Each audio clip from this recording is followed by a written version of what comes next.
Assalamualaikum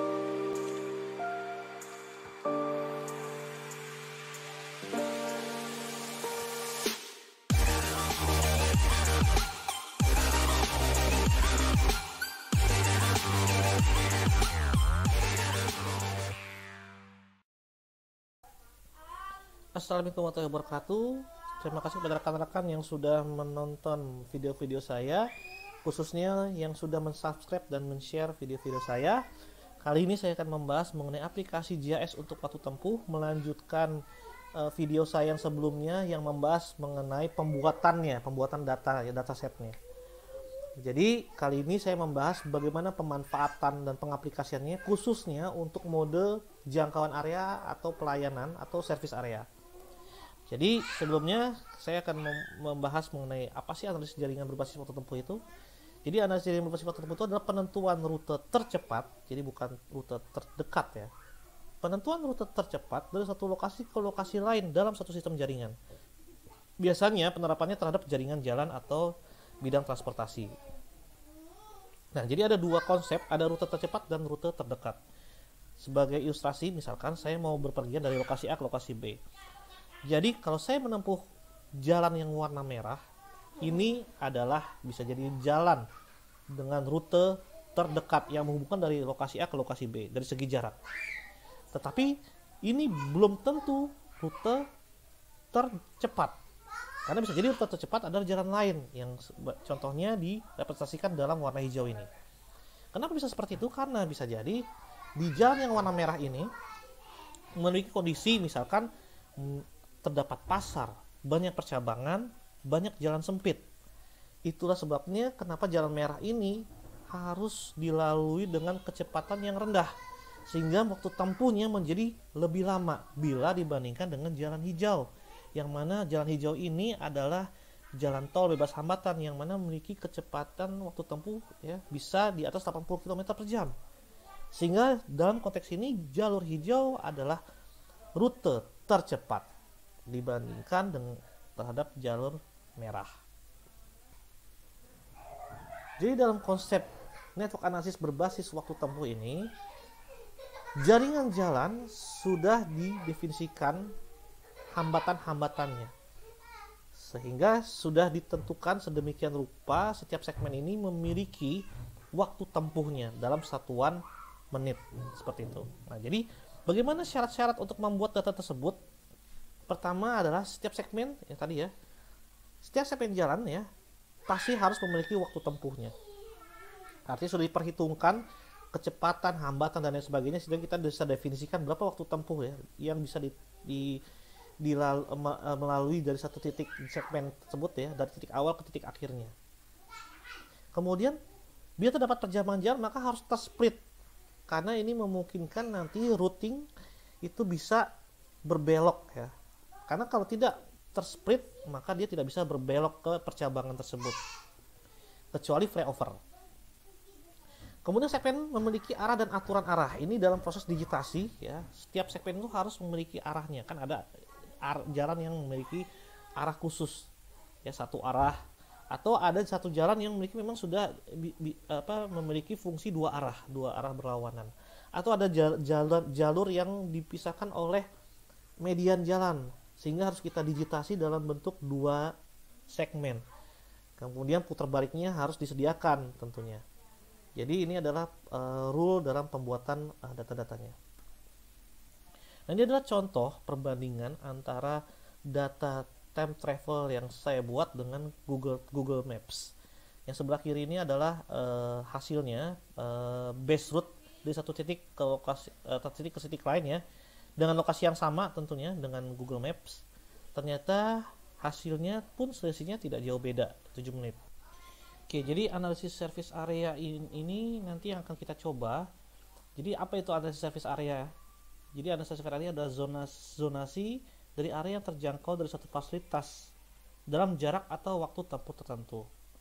Nah, ini dalam pengaplikasiannya di bidang bisnis analisis ya, biasanya digunakan untuk mendapatkan area jangkauan pelayanan dari suatu cabang, fasilitas, merchant atau dan lain-lain. Nah, dalam mitigasi bencana biasa digunakan nih untuk mengukur jangkauan area dari suatu shelter. Kemudian Di bidang kesehatan, nah, biasanya penerapannya digunakan untuk mengukur jangkauan pelayanan rumah sakit. Nah, jadi ini adalah suatu beberapa penerapan dari analisis service area. Nah, sekarang kita akan coba prakteknya. Jadi saya sudah membuka ArcMap. Jadi langkah pertama yang harus dilakukan adalah menginput data jalannya yang sudah dibuat network analysis dataset. Nah, jadi di sini ini ada data jalannya yang sudah saya buat, dan ini adalah hasil proses network analisisnya dari data jalan ini. Jadi yang dibuka adalah network ND-nya ini ya. Kalau sudah di add, ini kita klik yes saja, nah, akan muncul datanya seperti ini. Nah, supaya lebih informatif daripada tampilannya cuma jalan saja, kita bisa tambahkan base map. Di sini saya punya Google Layers, jadi dengan menambahkan Google Layer ini saya bisa memunculkan base map Google, bisa satelit bisa street ya, saya munculkan yang street saja. Nah, sehingga seperti ini tampilannya. Oke, kemudian di sini supaya tidak memberatkan saya matikan saja jalannya, nah, sehingga yang muncul hanya base map saja. Oke, nah sekarang langkah selanjutnya sudah muncul data jalannya. Nah, jadi jalan ini ya, saya munculkan jalannya. Ini adalah jalan yang sudah di set sedemikian rupa sehingga memungkinkan kita untuk melakukan analisis jaringan atau network analisis. Oke, jadi kalau saya klik segmen jalannya, misalkan yang ini, ya. Nah, di sini ada nama jalannya. Nah, di sini di kolom one way ada kode F, berarti dia satu arah. Dimana waktu jarak segmennya itu sepanjang sekian meter, dimana waktu tempuhnya ya sudah saya definisikan sekian menit. Sepanjang ini artinya sepanjang jalan ini dengan panjang jalan sekian meter ini ditempuh dalam waktu sekian menit. Ini untuk skenario tanpa kemacetan, sedangkan ini skenario saat macet, jadi waktu tempuhnya lebih besar, seperti itu. Contoh lagi misalkan jalan yang lain, misalkan yang ini. Nah, ini jalannya namanya, jadi di sini kodenya B, berarti kalau B ini berarti bisa dua arah. Kemudian jaraknya sekian, segmen itu tadi jaraknya sekian meter, dimana setelah dihitung waktu tempuhnya adalah sekian menit untuk kondisi tanpa kemacetan, dan ini kondisi dengan kemacetan, jadi lebih besar waktu tempuhnya, seperti itu. Jadi seperti ini, dan setiap persimpangan sudah tersplit ya, tuh ya, split ya, setiap percabangan sudah tersplit, tidak ada yang boleh termerge, kecuali kalau adanya flyover seperti ini, flyover ya. Nah, ini bisa tidak perlu tersplit, tidak masalah ya. Tuh, dia termerge ya. Tidak ada junction atau pertemuan di sini. Berarti ini ada flyover. Nah, kemudian arahnya ini juga sudah ada arahnya. Baik, contoh misalkan ini kalau saya buat arahnya. Nah, ini dia arahnya. Jadi ini ini dibuat sesuai dengan digitasi yang sudah kita lakukan terhadap data ini, seperti itu. Oke, nah, jadi bagaimana cara membuat data ini? Nah, saya sudah menjelaskan bagaimana cara membuat data ini, termasuk mengisi waktu tempuhnya ya dengan pendekatan pendefinisian kecepatan ya. Nah, itu bisa rekan-rekan pelajari di video saya sebelumnya yang membahas tentang network analysis, seperti itu. Oke, jadi seperti itu ya, ini datanya. Nah, ini supaya tidak terlalu berat, kita matikan saja. Nah, di sini saya akan coba melakukan analisis service area. Nah, jadi misalkan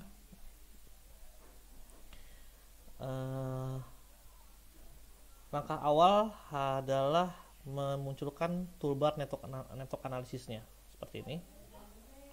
Nah, otomatis kalau sudah muncul network analis, kalau sudah memunculkan dataset yang sudah dibuat network analisisnya, maka dia akan langsung ke detect nih. ya, seperti itu. Sehingga network analisis sudah aktif dan bisa kita lakukan. Kemudian di sini saya pilih service area, new service area, seperti itu. Nah, ini dia service areanya sudah muncul. Nah, kemudian kita disuruh membuat satu fasilitas. Ya, misalkan di sini saya mau men-select satu fasilitas, misalkan stasiun. Nah, kita lihat jangkauan dari stasiun Poris ini seluas apa. Bila kita set jangkauannya itu dalam waktu tempuh sekitar 10 menit. Nah, 10 menit seperti ini. Ini kondisi minutes. Kalau minutes ini ya pilihannya, ini minutesnya adalah di set skenario tanpa kemacetan, kalau ini skenario dengan kemacetan. Sedangkan kalau ini berarti ini adalah setting untuk jangkauan berdasarkan jarak length. Kalau minutes dan minutes 2 ini berarti berdasarkan waktu tempuh ya, jadi dibedakan ya. Jadi saya pilih yang minutes 2, artinya ini skenario dengan kemacetan dan di set dalam jangkauan 10 menit. Nah, ini di settingnya di sini ya, di analisis setting. Kalau di OK, kemudian kita bisa solve. Kita lihat hasilnya seperti apa. Nah, ini adalah area yang muncul hasil analisis service area dari si titik stasiun Poris dengan setting travel jangkauan waktu tempuh selama 10 menit. Artinya jadi area atau rumah-rumah yang ada di dalam sini ya, itu kalau ke stasiun Poris ini, stasiun kereta Poris ini ya, itu ternyata menempuh waktu kurang dari 10 menit. Itu untuk area-area yang di dalam poligon ini. Nah, kalau kita kecilkan lagi misalkan 5 menit, maka tentu areanya jadi lebih kecil lagi. Nah, ini kalau 5 menit seperti ini area jangkauannya. Jadi kalau ini adalah area wilayah yang menjangkau stasiun Poris dalam waktu 5 menit. Kalau kita perbesar misalkan 20 menit ya, kita solve, nah tentu areanya akan lebih besar lagi. Oke, ini adalah service area jangkauan selama 20 menit menuju stasiun Poris. Seperti itu. Nah, sekarang kita setting lagi ke angka 5 menit saja. Kemudian kita solve. Nah, area ini dibuatnya berdasarkan waktu tempuh dari setiap percabangan jalan-jalannya. Nah, jadi sebagai ilustrasi ini kalau line generationnya saya generate lines-nya, klik OK, dan saya solve. Nah, ini dia nih. Jadi ini adalah rute-rute sejauh 10 menit. Nah, jadi awalnya seperti ini. Jadi service area awalnya mengenerate jaringan jalan berdasarkan waktu tempuhnya, berdasarkan impedance-nya. Ya, misalkan jalanan menuju ke arah sini kalau 10 menit batasannya sampai sini. Sedangkan ke selatan ya batasannya sampai seperti ini. Ya. Ke arah utara batasannya sampai seperti ini. Ke arah timur batasannya seperti ini.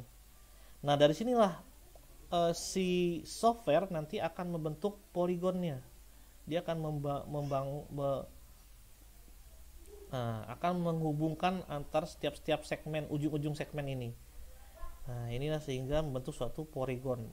Nah, makanya disebut sebagai area, service area. Seperti itu.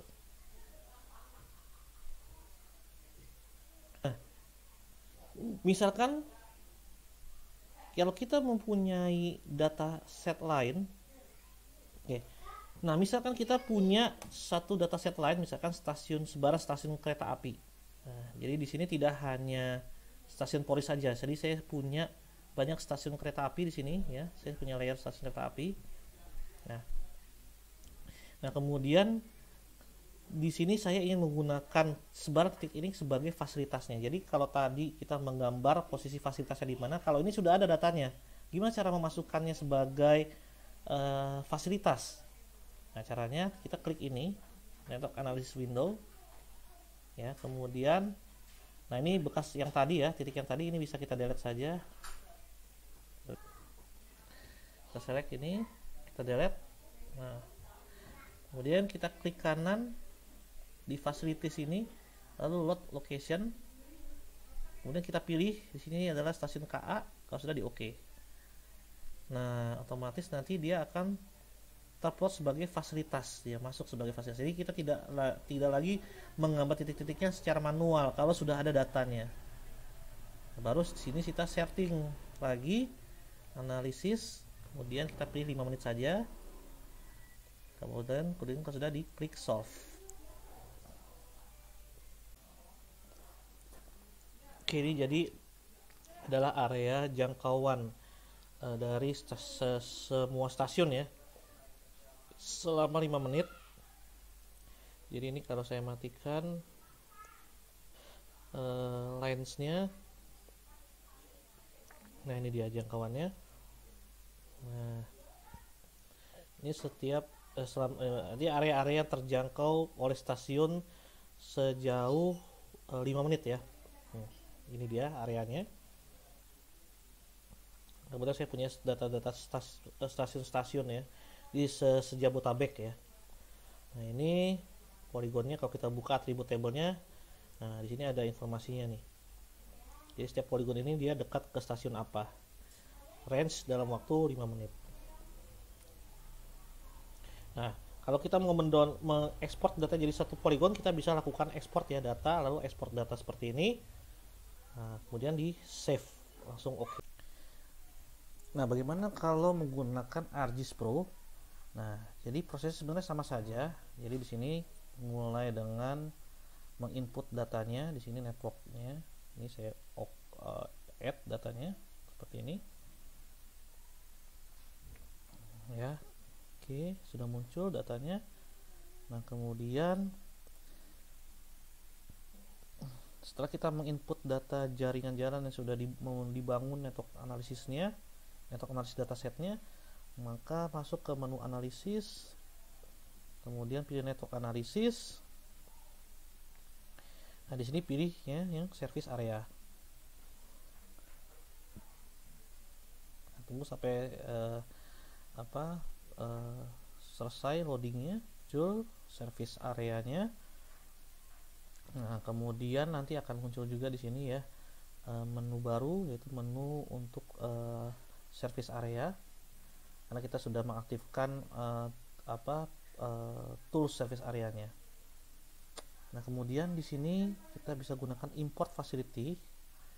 Nah, di sini kita bisa mengimport, jadi tidak menggambar manual ya seperti tadi. Kalau kita sudah punya data fasilitasnya, kita bisa langsung import sebagai untuk mendefinisikan sebagai fasilitas. Nah, di sini sublayernya ada facility. Ini tidak perlu kita rubah yang atas dan yang ini, yang tengah. Yang kita perlu definisikan adalah input location di sini. Jadi kita buka datanya. Nah, kebetulan saya punya data pintu tol. Kita buka datanya. Nah, ini pintu tolnya. Nah, ini saya punya data pintu tol se-Jabodetabek ya. Kemudian fieldnya kita definisikan name, karena kebetulan di dalam titik-titik pintu tol ini ada nama-nama pintu tolnya, supaya nanti bisa terdefinisi setiap poligonnya itu berasal dari pintu tol mana, seperti itu.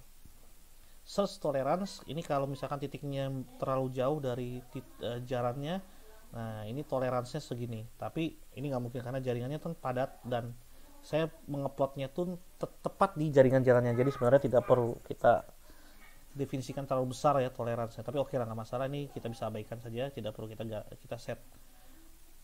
Oke, kalau sudah kita klik run. Nah, ini proses mendefinisikan fasilitasnya. Oke. Nah, ini ada 177 fasilitas ya. Kemudian tunggu sampai selesai prosesnya. Nah, ini dia. Oke, ini ada location warning. Oke lah, itu mungkin ada beberapa titik yang mungkin tidak match dengan lokasi jaringan jalannya itu, tapi bisa diabaikan. Nah, ini sudah terdefinisikan ya fasilitasnya. Oke, nextnya adalah kita setting service areanya. Nah, terutama di COS atau kalau di ArcGIS yang biasa itu dia impedance ya. Nah, ini impedance-nya. Nah, di sini kita gunakan -2 ya kan, karena ini adalah yang menggunakan pendekatan travel waktu tempuh ya, dengan skenario yang macet berarti ya. Nah, ini sama nih dengan skenario yang kita gunakan untuk stasiun kereta api. Kemudian time cost-nya minutes ya. Kalau sudah, di sini kita klik OK. Nah, di sini penentuannya. Kelebihan pakai ArcGIS Pro ini, kita bisa membuat multiple service area. Nah, ada macam-macam di sini. Nah, ini kita bisa bikin multiple. Misalkan 5 menit, 10 menit atau 15 menit seperti itu. Nah, saya bikin 2 saja deh. 5 dan 10 menit di sini. Tadi kan kita sudah setting ya, satuannya adalah menit. Jadi di sini angkanya itu adalah satuannya menit sesuai dengan settingan yang sudah kita set di sini. Kemudian di sini, nah di sini kita bisa pilih menjauhi fasilitas atau mendekati fasilitas. Nah, karena berhubung datanya ini adalah pintu tol masuk, jadi baiknya kita pilih yang toward fasilitas. Karena kalau kita pilih yang away fasilitas, nanti yang kedeteksi adalah jalan tolnya, karena kan menjauhi. Nah, yang kita butuhkan adalah toward fasilitas, jadi jalan non tolnya. Jadi kita mau melihat jalan di non tolnya itu seberapa besar service areanya. Karena jalan tol ini memiliki arah ya. Karena pintu tol masuk, jadi kita pilihnya toward facilities seperti itu. Kemudian di sini sama nih. Nah, ini di sini ada overlap, dissolve atau split. Kalau overlap nanti akan tumpang tindih kalau nanti saling berdekatan ya, titik-titiknya. Kalau dissolve nanti dia akan menyatu. Kalau split kita bisa membedakan nih mana porsi bagian poligonnya si tol A, mana porsi bagian tolnya si B areanya. Jadi kita gunakan split saja supaya kita bisa bedakan ya mana proporsi area tol A dan mana proporsi area tol B. Oke, kalau sudah, maka sudah selesai settingannya, tinggal kita klik run. Tunggu sampai prosesnya selesai. Nah, ini adalah hasilnya. Jadi kita bisa cek hasilnya ini sesuai dengan nilai waktu tempuhnya. Jadi ini dari mulai, ini angka yang kiri ini adalah berdasarkan waktu tempuhnya ya. Jadi 6 ke atas, 6 sampai 10 ini berarti sudah melebihi 5 menit ya. Jadi bisa kita buat gambarkan seperti ini. Kita bedakan warnanya.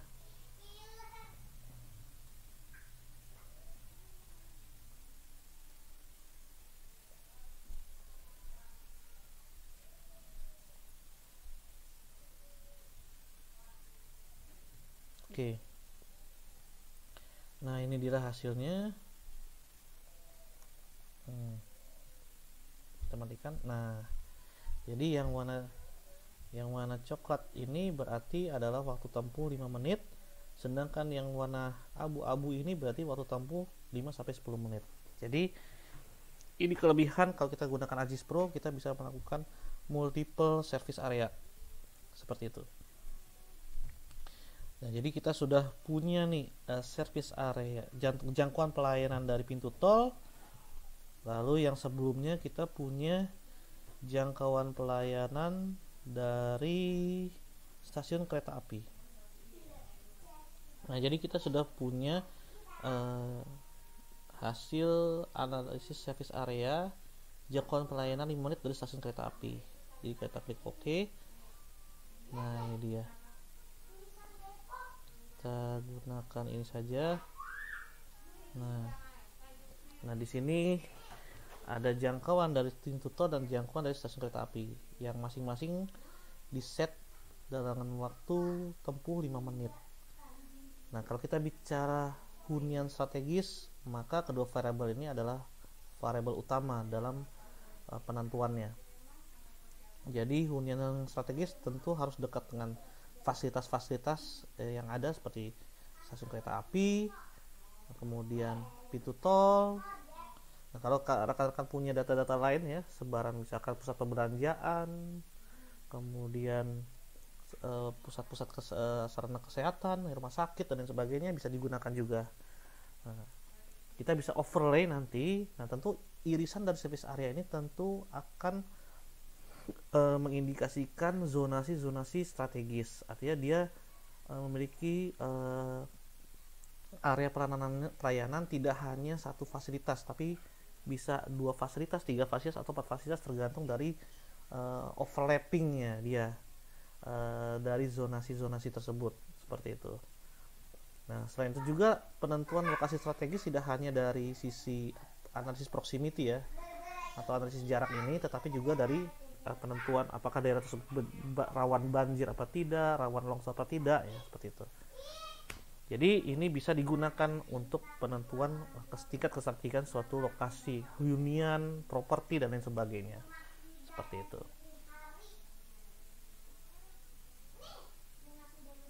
Oke, jadi pemanfaatan network analisis itu ini bisa dilakukan. Jadi pemanfaatan network analisis service area ini sebenarnya bisa dimanfaatkan juga dalam analisis bisnis. Misalkan ini adalah sistem yang sedang saya kembangkan bersama startup perusahaan Invimap. Jadi di sini kami mengembangkan suatu sistem. Misalkan ada seorang pengusaha yang ingin membangun suatu kafe dan dia ingin mengetahui kondisi pasarnya, seperti itu.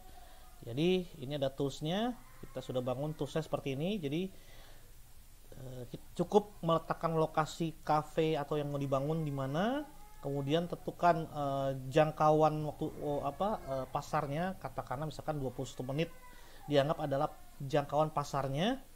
Nah, kemudian selanjutnya hasilnya adalah seperti ini.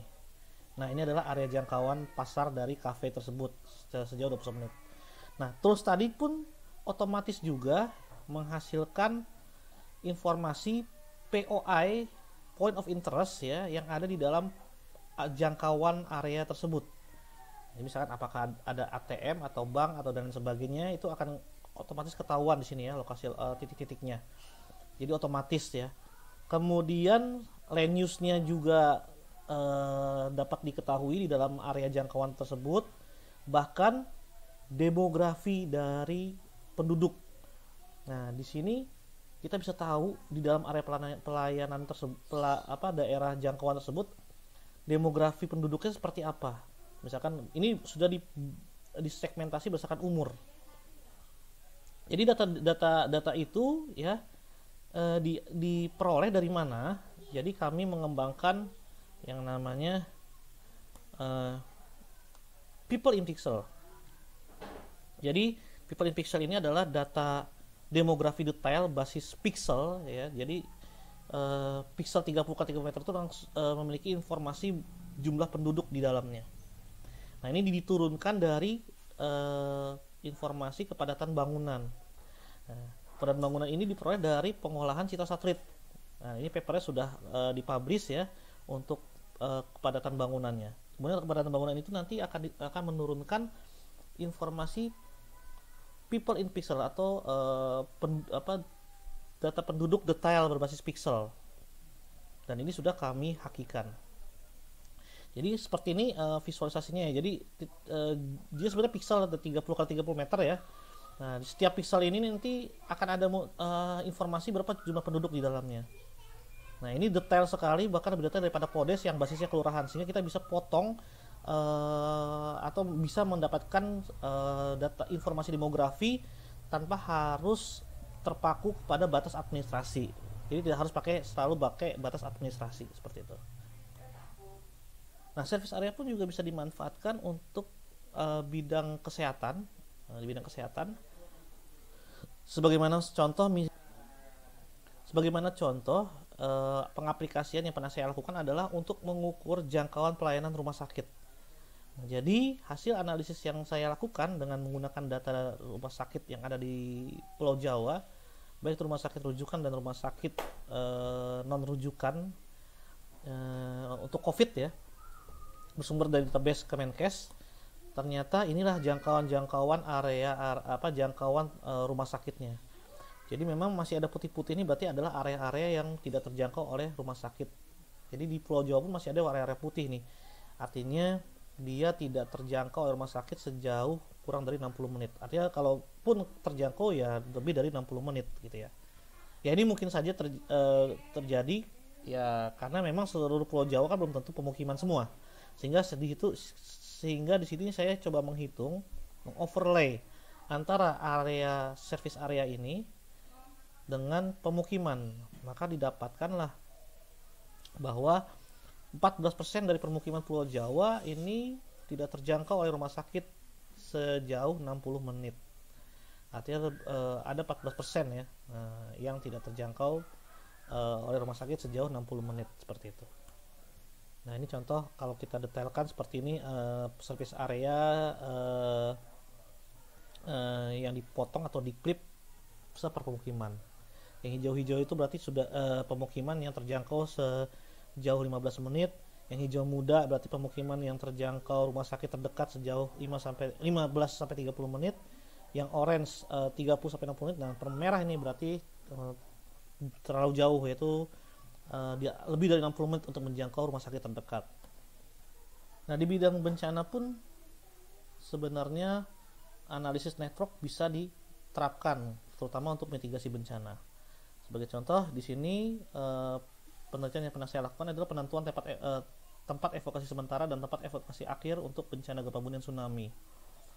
Jadi network analisis ini digunakan untuk menentukan jangkauan dari setiap shelter yang ada, apakah sudah mencukupi atau belum, seperti itu. Kemudian diteliti lagi oleh mahasiswa saya yang melakukan penelitian yang dengan tema yang sama, namun didetailkan dengan menggunakan waktu tempuh, seperti itu. Nah, jadi prinsip penelitiannya adalah seperti ini. Jadi bila terjadi gempa hingga menimbulkan tsunami ke daratan, itu ternyata membutuhkan waktu sekitar 33 menit. Nah, ini adalah jangkauan dari setiap shelter. Jadi warna yang titik-titik hitam ini ya, yang ada benderanya adalah shelter-shelter yang ada, existing, sudah ada di sana. Jadi kita bisa petakan apakah permukiman-permukiman di wilayah tersebut sudah terjangkau semua shelter tempat evakuasi sementara tsunami. Artinya itu shelter-shelter yang bangunannya memiliki ketinggian ya, memiliki bangunan yang tinggi dan kokoh sehingga bisa digunakan sebagai tempat penyelamatan sementara bila terjadi gelombang tsunami. Nah, bisa terlihat di sini hasil dari analisis jangkauan menggunakan waktu tempuh. Semakin warna merah ini berarti itu adalah dari hijau ya, dari hijau berarti dia semakin dekat, hingga semakin merah itu berarti semakin lama dia menjangkau 30 menit. Di luar ini ada pemukiman-pemukiman yang tidak terjangkau ternyata nih. Nah tentu inilah yang mesti diprioritaskan untuk dibangun shelter usulan seperti itu. Nah itulah sedikit mengenai aplikasi network analysis untuk berbagai macam aplikasi. Semoga bermanfaat untuk rekan-rekan sekalian. Terima kasih, dan jangan lupa subscribe channel ini bila dirasa bermanfaat. Terima kasih. Assalamualaikum warahmatullahi wabarakatuh.